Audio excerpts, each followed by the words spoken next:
குரு பெயர்ச்சி, சனி பெயர்ச்சி, ராகு கேது பெயர்ச்சி இப்படி நம்மளுக்கு எந்த பெயர்ச்சி வந்தாலும் நம்ம கவலைப்பட்டுக்கவே வேண்டாம்.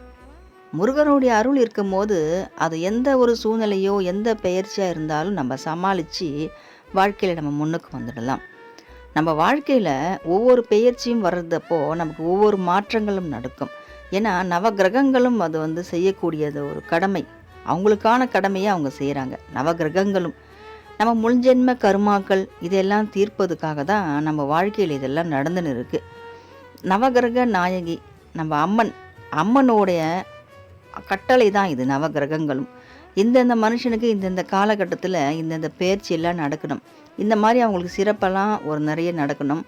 அவங்க செஞ்ச கர்மாக்களுக்கும் பதில் சொல்கிற அளவுக்கு அவங்க இந்த மாதிரி கஷ்டமும் அவங்க அனுபவிக்கணும். அப்படி சொல்லி தான் இந்த ராகு கேது பெயர்ச்சி, இந்த சனி பெயர்ச்சி, குரு பெயர்ச்சின்னு எல்லாமே ஒரு விஷயமா நடந்துன்னு இருக்குது.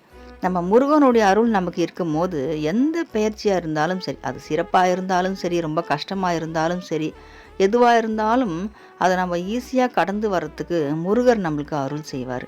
ஏன்னா நம்ம அம்மனுடைய பரிபூர்ணமாக அருள் பெற்றவர் நம்ம முருகர். கார்த்திகை பெண்கள் 6 பெண்களும் ரொம்ப சக்தி வாய்ந்த பெண்கள் வளர்த்த ஒரு குழந்தை தான் நம்ம முருகர் எனும் தந்தை. சிவனோட நெற்றி கண்ணிலேருந்து உதிக்கிறார் அவர்.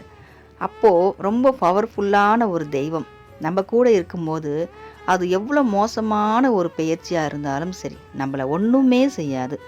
ஏன்னா அம்மனை வழிபட்டாலே நவகிரகங்களையும் கட்டி போட்டுருவாங்கன்னு சொல்லுவாங்க.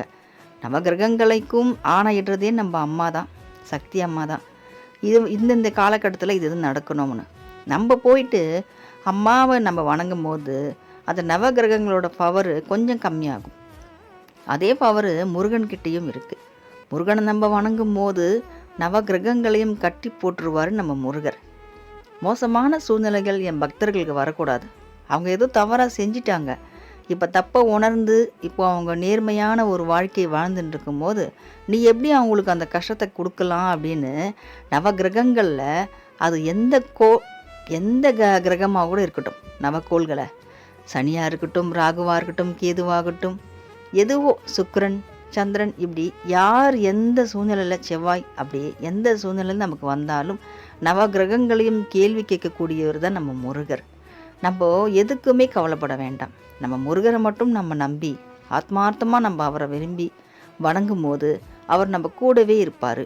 நம்ம கஷ்டத்தை எல்லாமே அவர் பக்கத்தில் இருந்து மலை போல் வர கஷ்டம் எல்லாமே பனி போல் விலகிறதுக்கு நமக்கு செய்வார். அதனால் யாரும் எந்த பெயர்ச்சியும் கண்டு கவலைப்பட்டுக்க வேண்டாம். சில பேருக்கு சிறப்பு